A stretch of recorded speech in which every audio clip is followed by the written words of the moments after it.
Hello, folks. How you doing today? Hope everybody's fine. Subscribe, subscribe, subscribe. I thought I'd talk about today about the call of the mother. Okay, and some people may say, "Well, he's talking about mother worship." Well, I think the word worship in this context is a misnomer. It's not worship.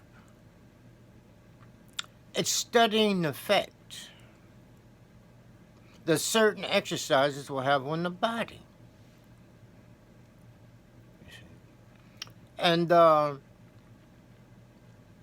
scientific approach to understanding the body, a scientific approach to understanding and controlling certain things that go on in the body. Then they say, well, we know he's talking about the mother and child because the mother has a child. You know what I mean? Well, it's the same thing. Well, this child would be, in the exercises, etc., would be what you call the mystical child. In fact, the mother would be the mystical mother. You see? But this all refers back to the earliest times of our species. Okay? The mother was a mother alone. She gave birth alone. She had both male and female reproductive hormones. So she produced on her own. There was no father involved. The father didn't come till later. This is why in the earliest mythologies, there was a mother and child, no father. He came later, much later, like a couple million years later, before a father came on the scene. So most of human history, or the history of our species, there was no man as such. Okay? She didn't start producing boys as individual entities until much later. This is known by a lot of writers, and biblical writers, etc., writers on the mythology and so forth and so on. So when a writer says, for example, that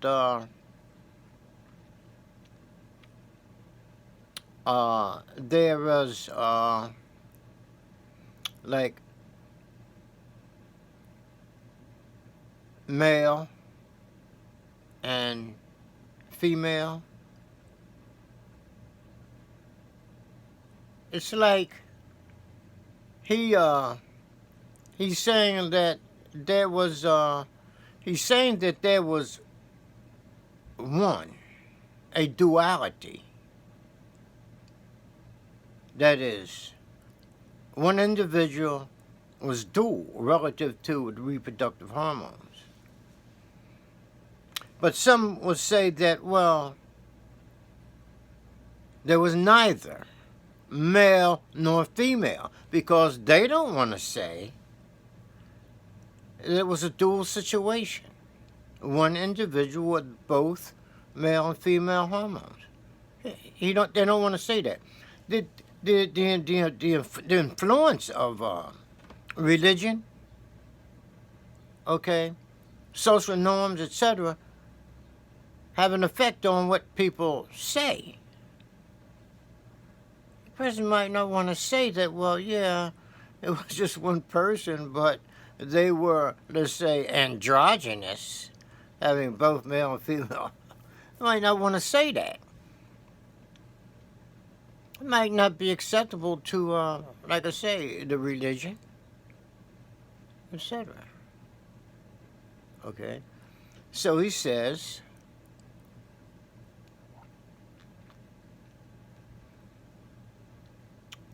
neither male nor female. Well, the male and female had to come in there somewhere in order for there to be reproduction. But they could be dual. The situation could be dual as it was. But anyway, we get to the call of the mother. Okay? The call of the mother is a call back to her, a call to paradise. Now the thing is, well, how come this is a paradise? You know what I mean? Well, the only thing that stops the human today from experiencing this paradise is the cerebral cortex. The first humans didn't have a cerebral cortex. You see? So they had nothing stopping them from experiencing this, what we call this paradise that the first humans experienced. You see? The cerebral cortex, it brings on all sorts of things, thinking of this, thinking of that. The thinking aspect interferes, okay, with a true balance and silence. It comes up with things, where in the situation that we're after calls for no things, that is, no thinking.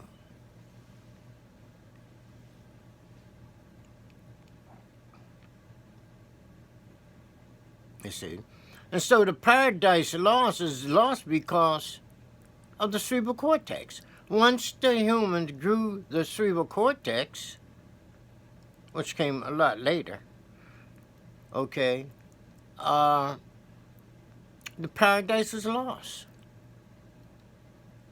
Except for those who manage to do certain exercises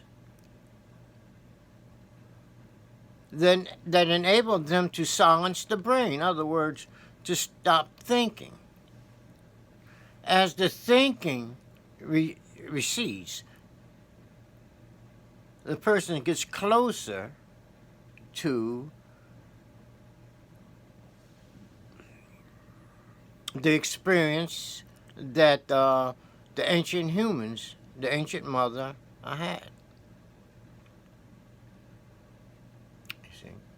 So that's the quest, to stop the cerebral cortex from being active during the times a person does the exercise, not 24/7. On the time of exercise. Now, this condition of no things, silencing the brain, may last for a couple of days maybe, and maybe just for 15, 20 minutes. You see. But this is the experience that people who do certain religious practices are after. Now, the word religion itself tells us that, you know, the R-E, means to go back. Redo it. Well, go back to where? Well, go back to the first humans. To have the experiences that they had.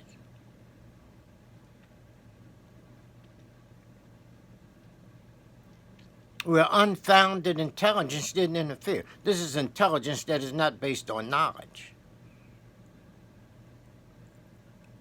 Where the human passions drive the cerebral cortex, all sorts of thoughts coming out of our heads.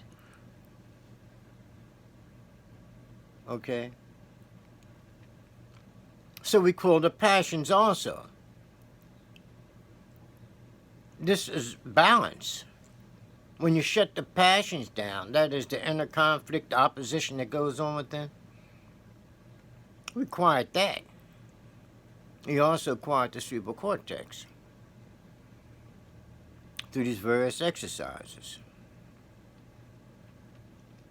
You see. We, or they, those who do the practices, we should go back to a state of simplicity. simplicity and clarity, that is, clear perception, to see things as they actually are. You see? And this was the state of the earliest humans, because they didn't have a cerebral cortex to interfere. So they could experience the condition at will.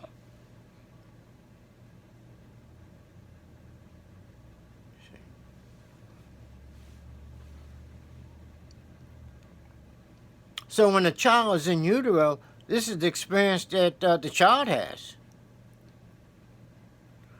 until the child is born into the world. You see, then his thinking apparatus comes to life, we might say, and he's taught all sorts of things. And he's thinking in all sorts of ways, even as a child. So there's a point that if he engages the practice, then he'll seek to still the cerebral cortex so that he can regain, for example, the lost paradise of the original human beings. That is the quest.